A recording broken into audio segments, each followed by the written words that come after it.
মালদা শহরের বুকে গোস্বামী জুয়েলারির দ্বিতীয় শাখার উদ্বোধন হয়ে গেল বুধবার। গোস্বামী জুয়েলারির প্রথম শাখাটি রয়েছে মালদা শহরের বিএস রোড বেলতলায়। তারই দ্বিতীয় শাখার বুধবার উদ্বোধন হয় মালদা শহরের সুকান্ত মোড় এলাকায়। উদ্বোধনী পর্বে আমন্ত্রিত অতিথি হিসাবে হাজির ছিলেন ইংরেজবাজার পৌরসভার কাউন্সিলর বাবলা সরকার, গোস্বামী জুয়েলারির কর্ণধার কনক গোস্বামী সহ অন্যান্যরা। গোস্বামী জুয়েলারির দ্বিতীয় শোরুম উদ্বোধন করলাম, মেগা শোরুম। সকলকে জানাই সাদর আমন্ত্রণ। আপনারা অবশ্যই আসবেন আমাদের শোরুমে।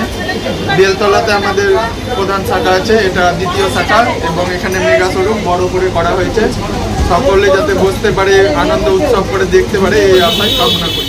আজকে এসছি সুকান্ত মোড় 20 নম্বর ওয়ার্ড, যেটাকে চাষুস মোড় বলে। সেখানে একটা নতুন সোনার দোকান গোস্বামী জুয়েলারি আজকে শুভ উদ্বোধন।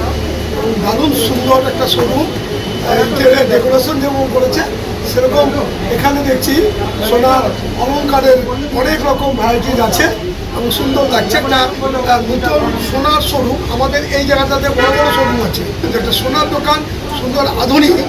আমরা যাই রাজমহল রোডের দিকে, আমরা কিন্তু এই এলাকার লোক একদম সুকান্ত মোড়েই পেয়ে গেলাম।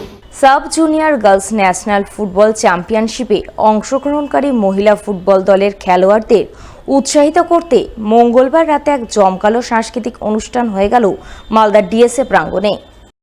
সেই অনুষ্ঠানের মাধ্যমে উৎসাহিত ও সংবর্ধিত করা হলো মহিলা ফুটবল দলের খেলোয়াড়দের। জেলাশাসক নিতিন সিংহানিয়া, মালদা ডিএসএর সাধারণ সম্পাদক কৃষ্ণেন্দু চৌধুরী, কাউন্সিলর কাকলি চৌধুরী, গৌতম দাস সহ অন্যান্যরা মিলে নানান উপহার সামগ্রী দিয়ে উৎসাহিত করলেন 7টি রাজ্য থেকে আগত 7টি মহিলা দলের খেলোয়াড়দের। সংবর্ধনা জ্ঞাপন পর্ব শেষ হতেই নাচে গানে মাতোয়ারা হলেন খেলোয়াড় সহ মালদা ক্রীড়াপ্রেমী মানুষজনেরা।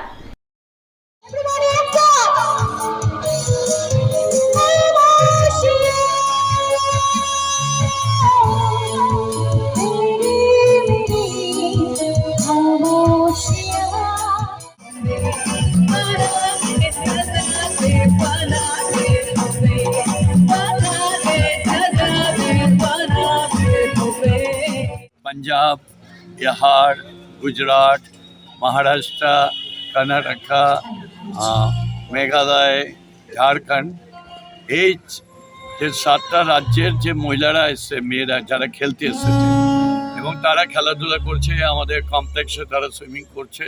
আর আজকে তাদেরকে ফেলিসিটেট করা হলো আমাদের মাননীয় জেলা সমর্থা এবং আমাদের ডিএসএস সেক্রেটারি প্রেসিডেন্ট তিনি ছিলেন, এবং তাদের সবকে সংগঠন দেওয়া হচ্ছে। এটা আমাদের কাছে বিরাট অ্যাচিভমেন্ট, কারণ আমাদের রাজ্যের বাইরে বিভিন্ন রাজ্যের মেয়েরা আজকে এখানে এনজয় করছেন, খেলছেন। এর থেকে আনন্দ কিছু নেই।